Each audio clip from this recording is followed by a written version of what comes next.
Así inicia Es Noticia, noticia en profundidad. Qué placer acompañarles. Soy Tatiana Pérez y les saludo desde nuestra sede central. En Caracas, en Venezuela, a partir de este momento, en la próxima hora, tenemos 3 temas que son noticia. Aquí están en titulares. Es noticia la región del Donbass. Este viernes comenzó la evacuación de ciudadanos de las 2 repúblicas autoproclamadas, Donetsk y Lugansk, ante una alerta de ataque por parte de Ucrania. La víspera se reportaron bombardeos en zonas pobladas y este viernes un carro bomba explotó cerca del edificio del gobierno en Donetsk. Nuevo plan de Occidente para provocar una reacción de Rusia. Analizamos este escenario. En noticia, Bolivia, este viernes fueron condenados los excomandantes de la Fuerza Aérea y de la Armada por su participación en el golpe de Estado de 2019 contra el entonces presidente Evo Morales. En un juicio abreviado por declararse culpables deberán pasar 3 años tras las rejas. Analizamos sus implicaciones jurídicas y políticas. En noticia, Ecuador termina la semana con la alerta encendida por las agresiones contra el Consejo de Participación Ciudadana, un organismo del Estado que, entre otras cosas, designa autoridades como Fiscalía, Procuraduría y Defensoría del Pueblo. Los consejeros acusan al gobierno de violentar la independencia de funciones. ¿Qué está pasando? Vamos a verlo.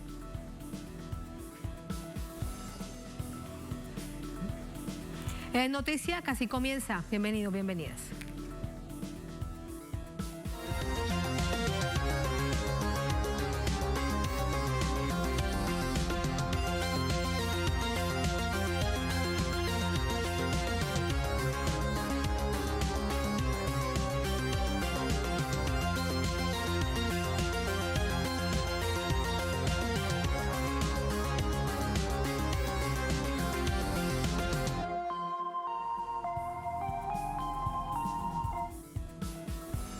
En noticia, Ucrania, autoridades en las repúblicas autoproclamadas de Donetsk y Lugansk empezaron a evacuar hacia la zona fronteriza de Rusia, sobre todo mujeres, niños y adultos mayores, ante una posible ofensiva de Fuerzas Armadas de Ucrania. Vamos a verlo.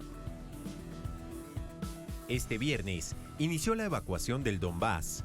Mujeres, niños y ancianos tienen prioridad. Así lo anunciaron los líderes de las autodenominadas repúblicas de Donetsk y Lugansk. El líder de Donetsk, Denis Pushilin, señaló que la situación es crítica y que Volodymyr Zelensky, presidente de Ucrania, puede lanzar una ofensiva a gran escala contra esta región e iniciar una guerra en cualquier momento. Asimismo, indicó que en acuerdo con las autoridades rusas, se asignó un lugar en la región de Rostov, en territorio ruso, para la llegada de esta población y se crearon condiciones en los puestos de control fronterizos para una transición rápida. Por su parte, el presidente de Lugansk, Leonid Pasechny, exhortó a los hombres a ser capaces de tomar las armas y defender su patria. En los últimos días, han aumentado las preocupaciones sobre una posible ofensiva del ejército ucraniano. Este jueves, se registraron fuertes bombardeos en la zona de conflicto. Según los informes, militares bajo el mando de Kiev dispararon contra varios pueblos y aldeas de la región con morteros, lanzagranadas y fusiles. Los observadores de la Organización para la Seguridad y la Cooperación en Europa registraron en Donbass 591 violaciones del alto al fuego, incluidas 316 explosiones. Es una cifra significativamente más alta que en los días anteriores, y de allí la atención internacional. Pero la realidad es que la zona del Donbass lleva 8 años de guerra continua, varios miles de muertos y más de 1 millón de refugiados internos. Entretanto, el presidente ruso Vladimir Putin llamó a las partes en conflicto en la región del Donbass a acatar los acuerdos de Minsk a fin de solucionar el conflicto de forma pacífica. De inmediato entramos con el análisis. Para ello nos acompaña Manuel Salvador Espinosa. Él es director del Centro de Estudios Internacionales CREI en Nicaragua. Nos acompaña desde su capital. Manuel, muy buenas noches. Bienvenido a Noticia de Telesur. Muy buenas tardes, Tatiana. Un honor estar en tu programa. Muchísimas gracias. Primero comenzar a analizar los hechos, te pido, desde la coyuntura. Cuando las autoridades autoproclamadas, tanto de Donetsk como de Lugansk, dicen a la ciudadanía que evacúe, no estamos hablando de poca cosa, son por lo menos 4 millones o 5 millones de personas que deben evacuar, dejar sus hogares para irse hacia la frontera con Rusia. Rusia ha respondido que tiene capacidad para recibirlos a todos, pero estamos hablando de la movilización de toda una población. ¿Qué se sabe? ¿Qué se ha dicho? ¿Cómo percibes esto para entender esa evacuación? Bien, mira, que los servicios occidentales de inteligencia están llevando a cabo una guerra de información en función de poner a Rusia como la inminente agresora de Ucrania, ¿verdad? Y han estado avanzando en medidas activas, medidas de desinformación sobre fechas que Rusia debía haber atacado ya, el 15, el 16, ahora durante las Olimpiadas en Pekín o cuando se terminen, etcétera, etcétera, etcétera. Inclusive han dicho cuánto se les va a llevar a las tropas rusas a tomarse todo el país. Sin embargo, lo que no te dijeron ellos es que tenían una operación de falsa bandera, que es la que va a ser la punta de lanza, el punto de partida de la guerra. Me refiero a lo que está sucediendo ya hace 2 días ahí en la región del Donbass. Prácticamente en las ciudades de Elienovka y Yarlovka, unidades de las tropas estatales del ejército ucraniano intentaron atacar 2 fábricas químicas, inclusive para causar una reacción de Rusia y tener lo que ellos han querido, la guerra. Por eso no es raro que Blinken, en la reunión, Anthony Blinken, el secretario del Departamento de Estado norteamericano, anunció en esta reunión del Consejo de Seguridad que Rusia estaba tramando una operación de ataque químico falso, ¿verdad? Pues nosotros hemos visto a lo largo de los últimos años la utilización de estas maniobras, de estas mentiras, como los cascos blancos en Siria, ataques químicos, etcétera, etcétera. Entonces, prácticamente... Sí. Manuel, permíteme preguntarte a propósito de esto que ha dicho el secretario de Estado de Estados Unidos, Anthony Blinken, porque la víspera el secretario general de la OTAN, el señor Stoltenberg, dijo exactamente lo mismo, que Rusia estaba preparando un operativo de falsa bandera, pero de nuevo no presentan las pruebas. Y resulta que hoy hay una agresión que viene desde Ucrania directamente contra estas regiones autoproclamadas.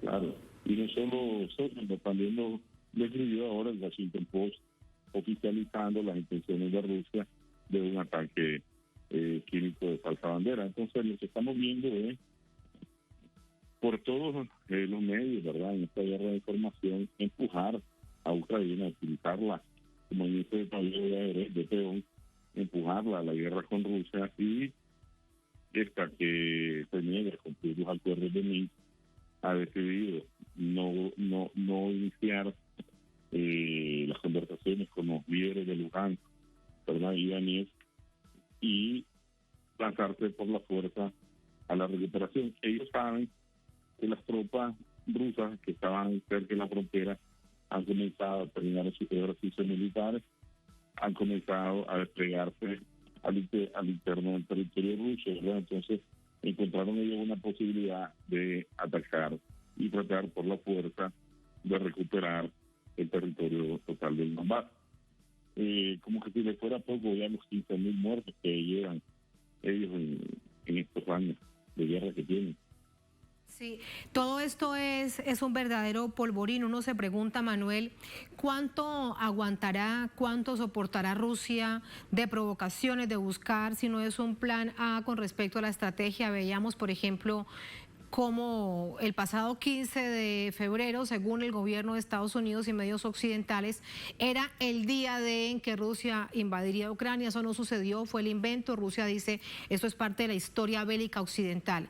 ¿Cuánto soportará, cuánto tendrá que respirar Rusia ante toda esta situación? Bueno, Rusia le ha puesto una medida de presión psicológica a Occidente, a la OTAN, en función de las demandas, de las exigencias que le presentó el 17 de diciembre que tiene que cumplir, y eso es no avanzar más, es retirar, es no instalar cohetes de medio y corto alcance, etcétera, que lo hemos visto. Pero además ellos tienen un disuasivo militar hoy como nunca, que no lo tiene el ejército occidental. Y mañana comienzan unos ejercicios militares de nuevo con Bielorrusia, donde va a estar presente el presidente Lukashenko y Vladimir Putin, unos ejercicios que se llaman Fuerza Estratégica de Contención, y van a hacer unas demostraciones de los misiles tácticos operativos nucleares que tienen, ¿verdad?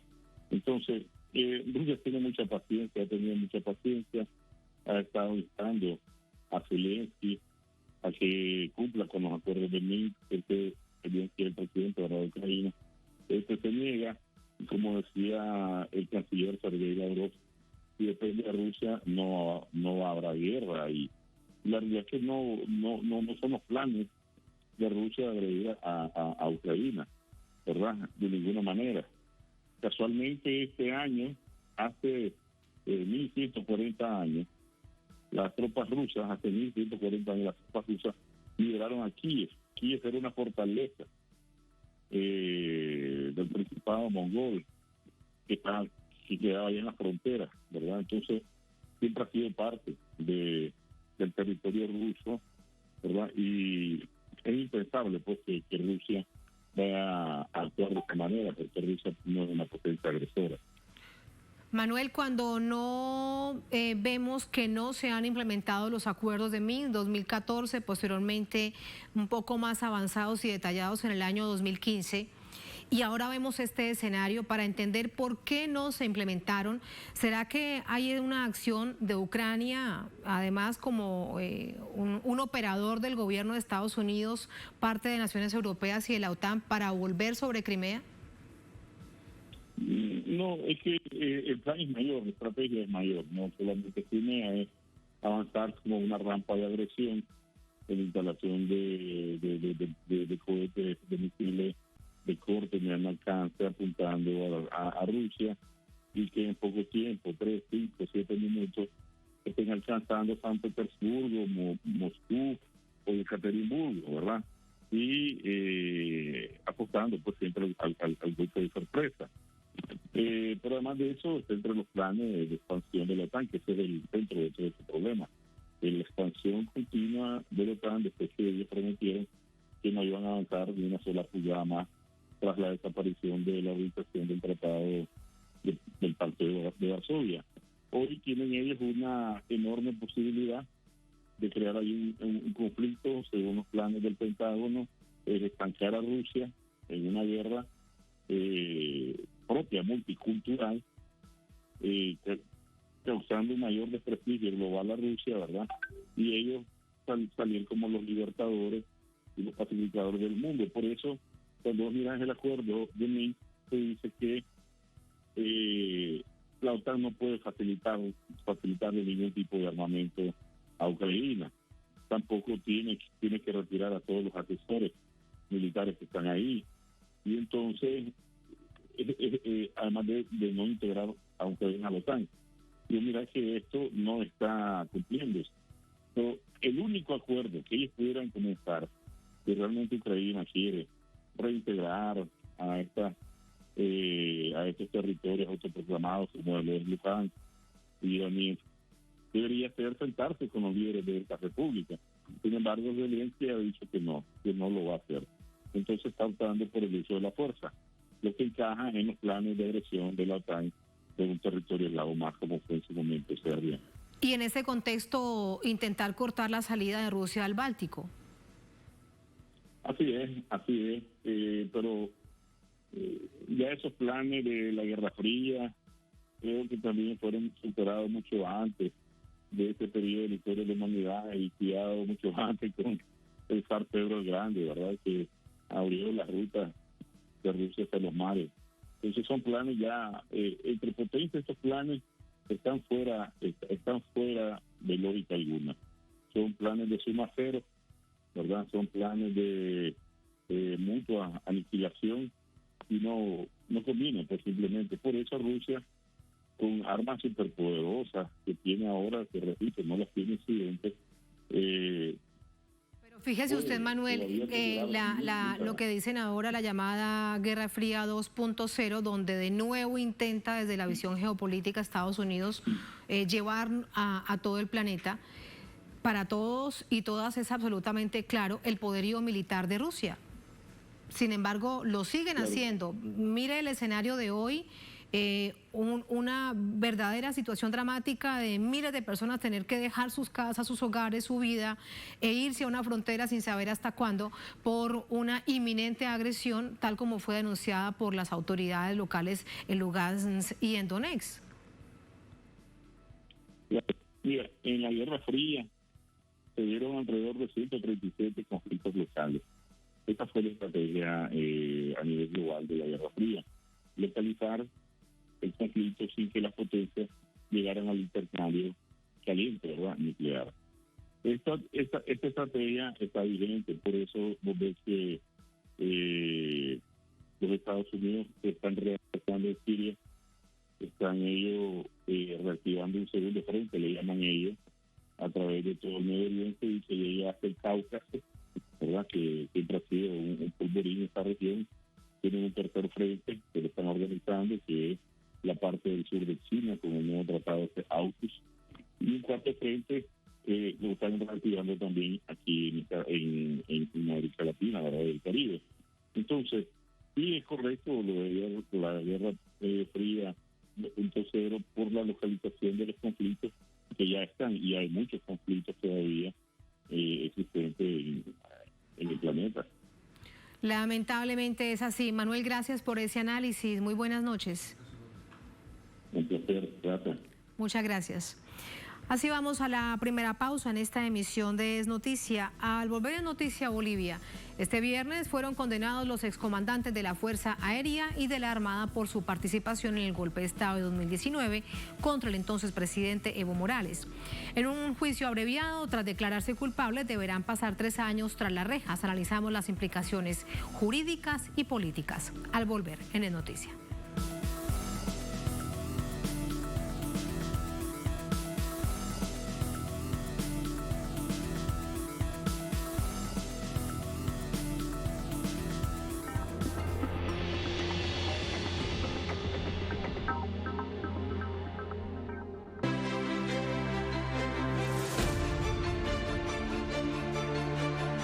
Nuestra señal es abierta porque Telesur siempre da más.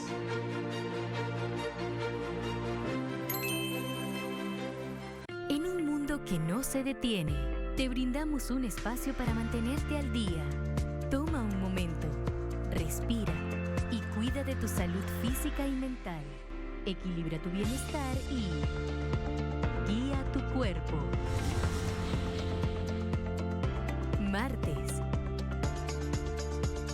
Solo por Telesur.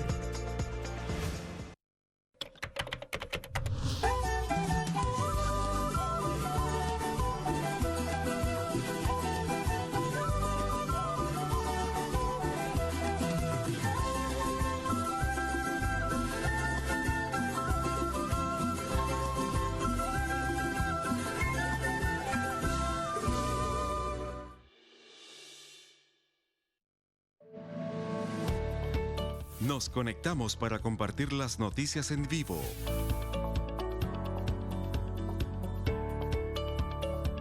Las 24 horas. Los 365 días del año. Síguenos ahora. Telesur siempre da más.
En Noticia Bolivia, este viernes fueron condenados a 3 años de prisión 2 exaltos mandos militares que en 2019 participaron del golpe de Estado contra el entonces presidente Evo Morales.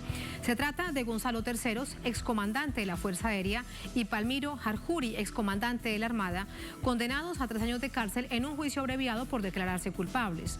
Los uniformados son parte de 8 altos mandos militares y de policía procesados por la justicia junto a Yanine Áñez.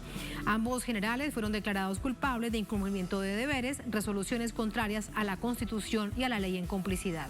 Este mismo viernes, la expresidenta de facto recibió atención médica en el centro penitenciario, en donde permanece recluida tras una descompensación por la huelga de hambre que adelanta desde hace 10 días. Las víctimas de las masacres de Sacaba y de Sencata hoy mismo le recordaron su directa responsabilidad.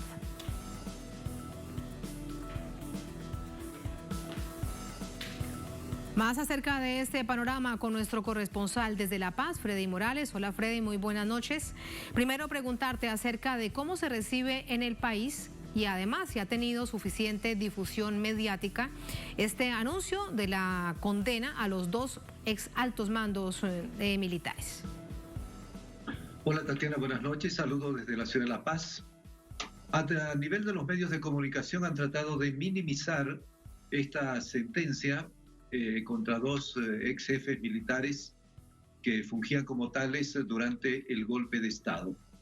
Los medios de comunicación de la derecha y que han participado apoyando abiertamente el golpe de Estado desde el año 2019 han más bien destacado las protestas que se realizaron en alrededores del penal de mujeres de Miraflores, donde víctimas de la violencia ejecutada por el gobierno de Yanine Áñez se dieron cita para protestar por la autorización que había dado un juez para que la señora Áñez sea trasladada a un centro de salud estatal para ser rehabilitada tras una huelga de hambre que anunció que iniciaba esta medida extrema el pasado 9 de este mes de febrero. Los medios de comunicación han dado gran preponderancia a esos hechos, a las protestas de las víctimas de la señora Áñez, antes que a la sanción de 3 años de cárcel en juicio abreviado de estos 2 ex jefes militares. Creo que es importante recordar por qué se los han sentenciado. Ellos acogieron a una demanda, a un juicio abreviado, y admitieron ambas acusaciones que le formulaba la Fiscalía. Estos jefes militares fueron sentenciados y admitieron su culpa por haber dado un trato preferente, prácticamente de jefa de Estado, a la señora Yanine Áñez cuando ésta era apenas segunda vicepresidenta de la Cámara de Senadores el 11 de noviembre de 2019. ¿Cómo se expresó este trato preferente, Tatiana? Por ejemplo, habilitarle un helicóptero para que la recoja del aeropuerto del Alto y la traslade hasta el Colegio Militar de Ejército en la zona sur de La Paz, a ella y a sus hijos. Luego le propiciaron a la señora Áñez las suficientes garantías y escoltas para que pudiera moverse libremente por la ciudad de La Paz. Mientras esto hacían estos jefes militares con la señora Áñez, un trato preferente, al resto de parlamentarios, sobre todo del movimiento al socialismo, no les permitían ingresar a la Plaza Murillo para intentar establecer una sesión de Congreso que permita una solución política a la crisis del año 2019, que se expresó en la culminación del golpe de Estado y la renuncia del presidente Evo Morales. Estos jefes militares además propiciaron que la medalla presidencial sea retirada del Banco Central de Bolivia mucho antes de que esté en curso un proceso para que la Asamblea Legislativa resuelva la crisis política. Estos militares, cuando la señora Áñez llegó a La Paz, ya ordenaron que se retire esta presea y la banda presidencial, la medalla y la banda presidencial, cuando todavía no estaba en curso ningún trámite de sucesión presidencial. La propia señora Áñez, Tatiana, en sus declaraciones ante el fiscal en junio del año pasado, admite y relata esta situación de privilegio que le dieron militares y policías, cuando, insisto, el trato a los otros legisladores era absolutamente distinto y discriminatorio. De modo que esta es la situación que se ha presentado. Es un hecho muy relevante, según abogados, la situación que dos militares hubieran admitido su culpabilidad, obviamente a cambio de una pena mínima, como ha sido esta de 3 años de cárcel, que ellos pueden a través de sus abogados tramitar para que salir en libertad. Eso señala y estipula la ley boliviana, que cuando una persona es sentenciada a 3 años de cárcel, puede hacer los trámites respectivos para lograr su libertad y no cumplir esa pena en la cárcel. Esta es la situación. Todavía quedan 7 personas, entre ellas Yanine Áñez, para ser procesadas en este primer juicio ordinario. Son las 2 primeras personas que son sentenciadas por los hechos políticos de noviembre de 2019 a noviembre de 2020. 1 año de gestión tuvo el gobierno de facto de la señora Yanine Áñez. Entre tanto, esto ocurría a nivel del juzgado primero de sentencia anticorrupción. En el penal de mujeres de Miraflores, la señora Áñez aparentemente se hubiera resistido para salir hacia una clínica estatal, un hospital estatal del propio barrio de Miraflores, para ser restablecida en su salud, que según sus familiares y sus médicos personales se encuentra deteriorada por esta huelga de hambre. Allí, insisto, se dieron cita tanto partidarios de la señora Áñez como personas que sufrieron los abusos contra sus derechos humanos en ese periodo de gobierno, y luego los medios de comunicación dijeron que esta situación fue la que evitó que la señora Áñez sea trasladada a un centro sanitario. De modo que en horas de la tarde, al terminar la tarde de esta jornada, un juez determinó que los médicos se trasladen hasta el centro penitenciario para dar la asistencia médica a la señora Áñez, aún en contra de su voluntad. Eso es lo que dice la resolución judicial, que ha determinado que los médicos vayan hasta el penal para restablecer la salud plena de la señora Yanine Áñez. Finalmente, una noticia exclusiva, podemos decir, Tatiana, es que hemos confirmado que en este juzgado primero de sentencia, que hoy sancionó a 2 exmilitares, ha aprobado ya y ha emitido la resolución para fijar nueva fecha de audiencia. Recordemos que esta audiencia fue suspendida el 10 de este mes de febrero. Fue suspendida debido a un mal cálculo que hizo el juez sobre los días que debían transcurrir entre la última notificación y el inicio de las audiencias, para que ya la señora Áñez y los otros 7 implicados o acusados en este caso puedan participar de este juicio oral, que será continuo según las leyes del país. De modo que se prevé, Tatiana, que en el próximo mes de marzo, en algún momento del próximo mes de marzo, se debe contar desde la última notificación. Aún no se iniciaron las notificaciones a las partes. Desde la última notificación se deben contar 20 días hábiles para fijar la nueva fecha para este primer proceso ordinario. Este dato es importante. Las sentencias que se conocieron hoy están enmarcadas, y el juicio que está pendiente de iniciarse en marzo próximo están en el marco del proceso denominado Golpe de Estado 2, en el que participan como parte acusadora el Ministerio de Justicia y el Ministerio de Gobierno. Hay un juicio en curso también que se ha denominado Golpe de Estado 1, que tiene que ver con los hechos previos y posteriores a la autoproclamación de la señora Áñez como presidenta de Bolivia.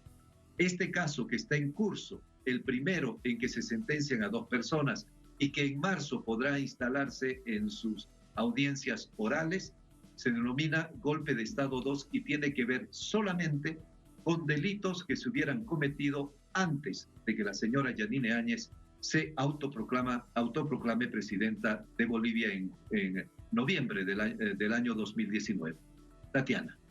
Muy importante, Freddy, todo esto que nos cuenta, de claridad siempre para entender en términos jurídicos cuál es el caso o la causa que está avanzándose.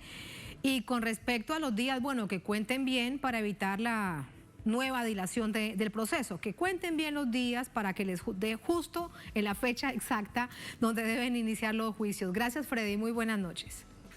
Buenas noches, Tatiana. Todo esto lo vamos a analizar con Hugo Siles, es analista político, internacionalista, es exministro de Autonomía, nos acompaña de Santa Cruz. Hugo, muy buenas noches, bienvenido. Buenas noches, Tatiana, un placer estar en Telesur. Muchísimas gracias. Hugo, primero preguntarte acerca de la condena de los dos ex altos mandos militares. 3 años con probabilidad de quedar fuera de las rejas rápidamente. 3 años para un golpe de Estado en el que participaron, en el que por poco pierde la vida un presidente en funciones. ¿Qué opinas de eso? Bueno, en principio no hay proporción de la condena, pero bueno, ellos se han acogido a un procedimiento abreviado, haciendo uso del propio sistema judicial. Pero aquí lo importante, Tatiana, es que el hecho ya de que reconozca el incumplimiento de deberes, las resoluciones contrarias a la Constitución y haber sido partícipes de esta antesala a la consumación del golpe de Estado para la conformación del gobierno de facto de la señora Áñez, es un hecho muy valioso para que la acusación en este juicio denominado Golpe de Estado 2, en la que está la senadora Yanine Áñez, porque esa es la calidad de senadora que se la está juzgando, puedan apuntalar con una importantísima acusación y con esta sentencia todos los elementos de prueba que confirman de que la señora Yanine Áñez no solamente incumplió los deberes a partir de una utilización de manera, diríamos, dolosa, anticonstitucional, no hizo quórum y utilizó, en todo caso, todo un elemento coadyuvante de las Fuerzas Armadas para poder constituirse en el Senado, autoproclamarse presidenta del Senado y luego autoproclamarse y usurpar la presidencia del Estado. Entonces yo creo que estas dos sentencias de Jarjuri y terceros son relevantes para el propio proceso que sigue adelante la justicia a la ex senadora Yanine Áñez. Y desde la perspectiva política es quebrar la matriz, la narrativa de que en el país no hubo golpe de Estado, que el presidente renunció.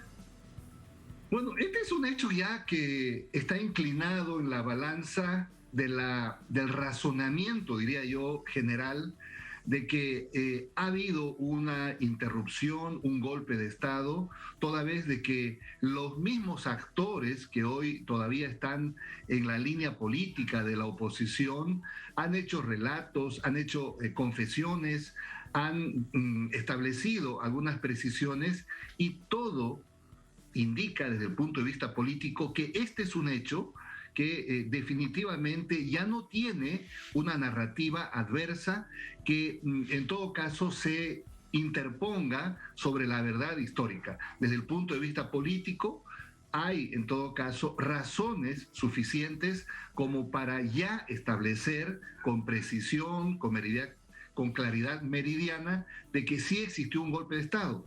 Con estos dos sentenciados jefes militares se refuerza la parte jurídica, pero ya desde el punto de vista político hay una narrativa que cuenta con razonamiento, con derecho, con hechos que son relevantes, como por ejemplo la confesión de diferentes actores políticos, el caso de Carlos Mesa, el propio caso de el señor Luis Fernando Camacho, que arregla con su padre y cierra con los militares, los propios asesores del expresidente Carlos Mesa, un video pronunciado por el propio expresidente Jorge Quiroga, que habla de haber autorizado el ingreso del avión de la Fuerza Aérea Mexicana para salvarle la vida al expresidente Evo Morales, al ex vicepresidente Álvaro García Linera. Es decir, todos estos elementos están hoy inclinando la balanza a favor de que existe ya en la opinión pública generalizada un ambiente que precisa que estos hechos que se dieron necesariamente irrumpieron lo constitucional y establecieron y configuraron un gobierno de facto. Y parece que le molesta mucho a los medios de comunicación a nivel local, a los nacionales, sobre todo a los privados, que bueno, en Bolivia son la mayoría como en tantas otras naciones de nuestro continente. Hugo, te lo pregunto porque la noticia, mira lo importante que es y no está reseñada. Sí, en efecto, todavía hay medios y redes nacionales que han dado más relevancia a el caso de victimización y de una sensibilización por la situación de la huelga de hambre de la ex senadora Yanine Áñez, y le han dado mucho más visibilización a eso que a un hecho contundente de una sentencia de 2 ex jefes militares que confirman y que aceptan que cometieron los delitos que forman parte del juicio ordinario denominado golpe de Estado 2. Sin duda que hay algunos medios que todavía están instalando esta forma de generar un espaldarazo a algunos miembros de la oposición, tal vez en ocasión de la visita del relator especial de Naciones Unidas para la independencia de jueces y abogados, Diego García Sayán, que todavía está en el país, y buscaron la atención para que este relator especial pudiera hacer una visita a la cárcel. Y por eso se creó un clima que finalmente no ha salido del todo bien para los que han protagonizado este hecho de teatralizar, de victimizar y de intentar una sensibilización sobre la ex senadora Yanine Áñez, que, insisto, tomó una medida muy personal, pero que eso no puede ser objeto de generar una obstaculización a un proceso judicial. Las víctimas de Sacaba y Sencata no son visibilizadas hoy por algunos medios de comunicación. Están prácticamente archivadas en el olvido. De hecho, llegaron a la prisión en La Paz, en donde lleva casi un año Yanine Áñez, a recordarle que son de carne y hueso y que exigen justicia. Sí, y hay una indolencia absoluta de parte de miembros de la oposición, de los propios familiares de la ex senadora Yanine Áñez, que tienen indolencia y niegan y prácticamente no hablan sobre estos hechos que son muy graves, que han sido denunciados por el Grupo Interdisciplinario de Expertos Independientes, por la CIDH, por Naciones Unidas, por organizaciones de derechos humanos. Es decir, las víctimas en Bolivia no solamente fueron 38 personas, fueron 1.500 detenidos, perseguidos políticos. Entonces todo esto pesa a la hora final, pero Tatiana, en los medios de comunicación alternativos como las redes sociales, por lo menos hay una mayor extensión y explicación sobre estos hechos, y parece que la opinión pública hoy ya no está del todo inclinándose a favor de la narrativa que la oposición trató de instalar en Bolivia, de que no hubo golpe de Estado y otras cuestiones. Hoy y que el presidente el hecho. Sí, y que el presidente Evo Morales renunció. Que nos lo dijeron tantas veces desde distintos medios. Ahora, Hugo, quiero preguntarte acerca de estos exaltos mandos militares condenados. Gonzalo Terceros es comandante de la Fuerza Aérea, Palmiro Jarjuri es comandante de la Armada, hay otros altos exmandos de la policía y del ejército. Te pregunto si también dentro de ellos está el general Calimán, y en particular, tal vez recuerdas uno de los hechos que prendió las alarmas sobre lo que le podía pasar al presidente Evo Morales, pero justo antes de que todo esto sucediera, un helicóptero que sufrió un atentado, al momento dijeron que había sido un accidente. Recordando todos estos hechos, vamos a presentar las imágenes para recordar bien cómo se dio esto y preguntarte si ya desde ese momento se estaba pensando en acabar con la vida del presidente Evo Morales. Sí. Sí, adelante, Hugo. Ahí están las imágenes del momento en que el presidente Evo Morales se sube en ese helicóptero después de que ha terminado la inauguración de este lugar y a los minutos se ve que el helicóptero se va a tierra. Sí, el relato del expresidente Evo Morales, que lo ha hecho y que está sustentado en algunos libros, incluso que son nuevos en la información que se conoce, da cuenta de que había un monto de dinero que ya corría en curso para acabar con la vida del expresidente Evo Morales. De ahí es que la necesidad de salvarle la vida estuvo prácticamente dependiendo de un hilo, no solamente por este hecho de este accidente que obviamente trae la duda y la sospecha sobre ya formas de conspiración y de atentado que se estaba haciendo contra el exmandatario.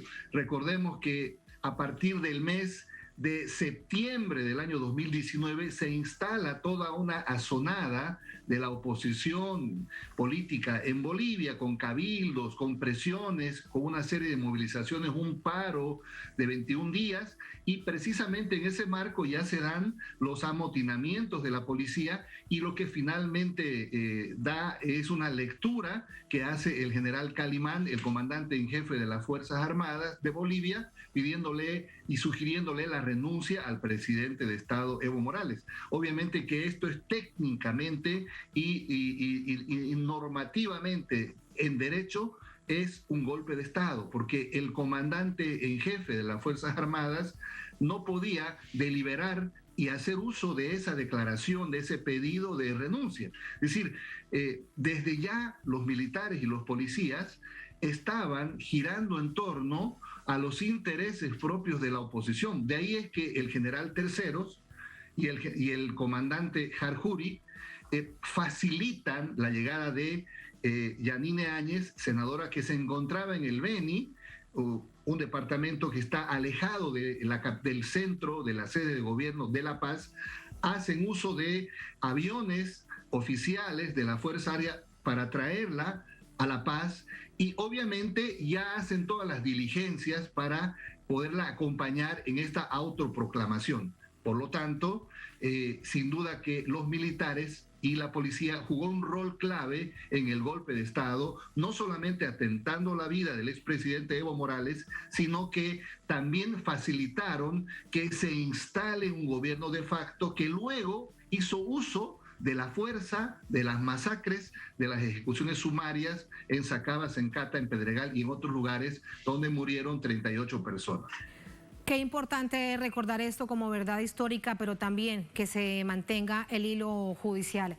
Hugo, gracias siempre por ayudarnos a entenderlo. Muy buenas noches. Gracias, Tatiana, por la oportunidad. Buenas noches. Muy buenas noches, gracias. Así vamos a la última pausa en esta emisión de Es Noticia. Al volver en Noticia Ecuador, termina la semana con la alerta encendida por agresiones contra el Consejo de Participación y Ciudadanía, un organismo del Estado que designa, entre otras tareas, autoridades como Fiscalía, Procuraduría y Defensoría del Pueblo. Los consejeros, parte de ellos, acusan al gobierno de Guillermo Lasso de violentar la independencia de funciones. ¿Qué es lo que está pasando? Vamos a analizarlo al volver en Es Noticia.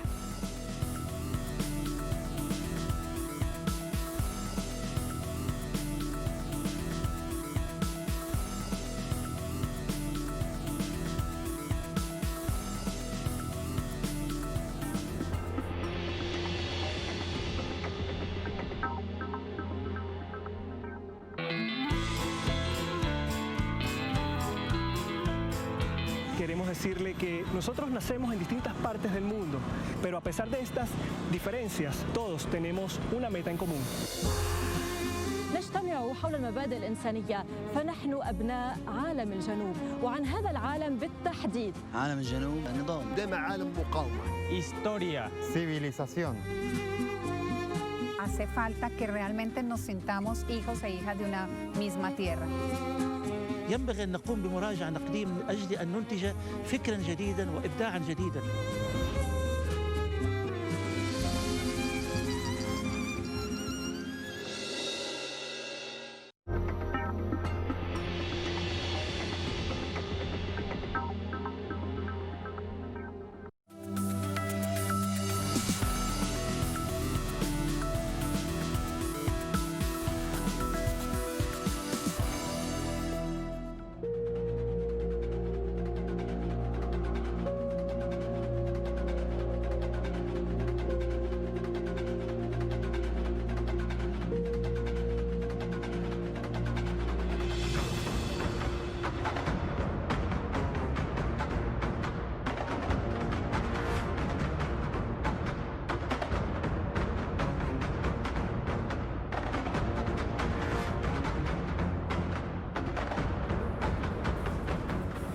En Noticia de Ecuador termina la semana con diversas agresiones al Consejo de Participación y Ciudadanía, entre ellas un allanamiento solicitado por la Fiscalía ante una presunta denuncia anónima. ¿Qué es lo que está pasando? Vamos a verlo.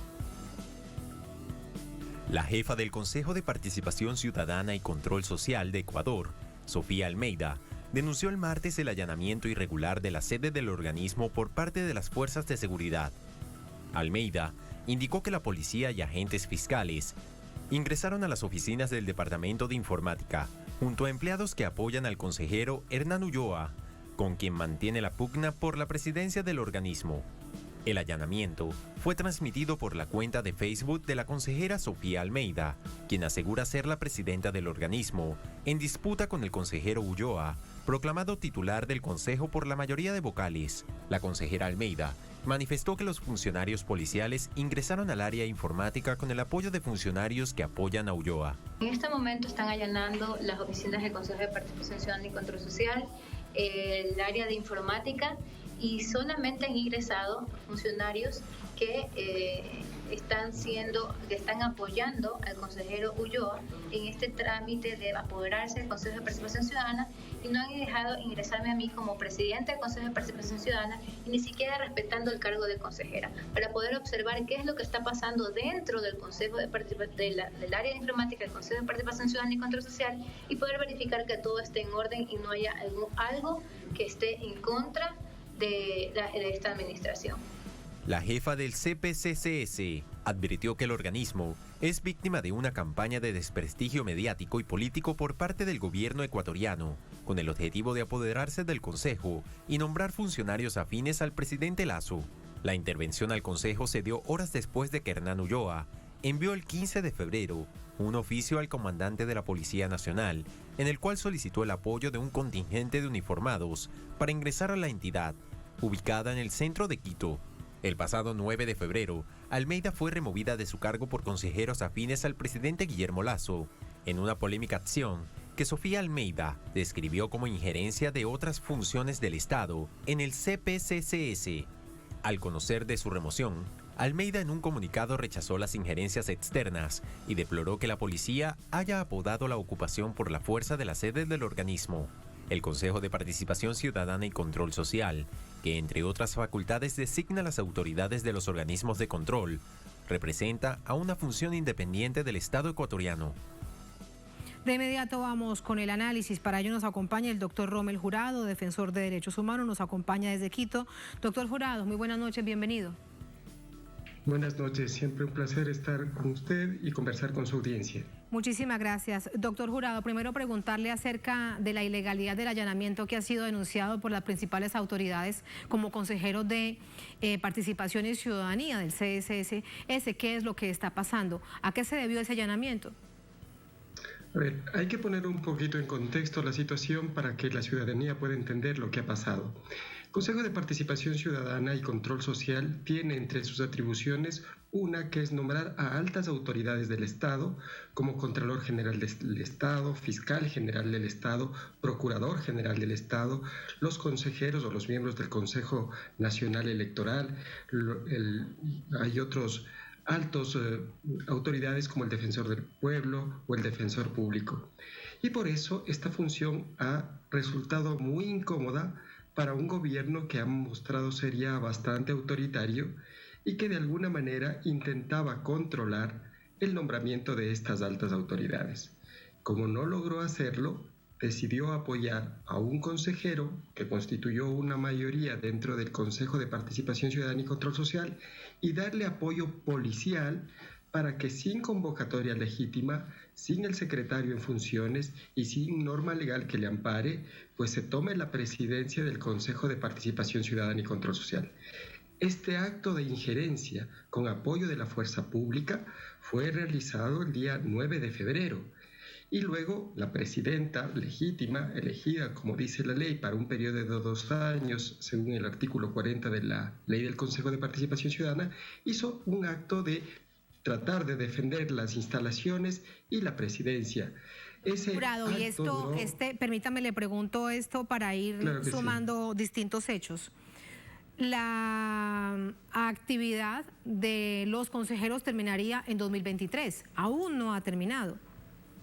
Así es, los consejeros fueron electos y su presidenta también hasta el 2023, junio del 2023. Es decir, que todo lo que se haga dentro de este tiempo sí tiene una característica de ilegalidad. Efectivamente, quien ha tomado por la fuerza, valiéndose de ciertos subterfugios legales, pretende hacer actos legales, pero finalmente cuando la justicia impere, posiblemente el sistema interamericano de justicia, quedará claro que hubo una usurpación de funciones y que los actos que se han producido a partir de esa usurpación carecen de valor jurídico. Sí, y todo esto tiene que ver directamente con el nombramiento de funcionarios que no le gustan al gobierno del presidente Guillermo Lasso. Al contrario, lo que él desea, lo que él necesita es nombrar en estos altos cargos a funcionarios que sean afines a su gestión.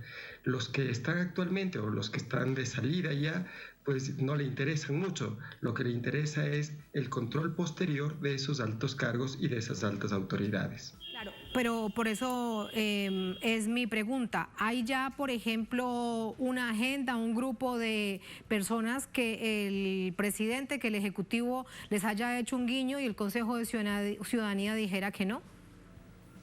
No, mire, en nuestro caso hay un concurso largo que toma varios meses y que empieza con la selección de unas comisiones ciudadanas, las cuales una vez constituidas examinan las postulaciones que quieran hacerse a los altos cargos. Hay 3 concursos en marcha muy importantes, el del Contralor General del Estado, que es el juez de cuentas de todos, el de los vocales del Consejo Nacional Electoral, que se cambian 2 de 5, y también el concurso de defensor público.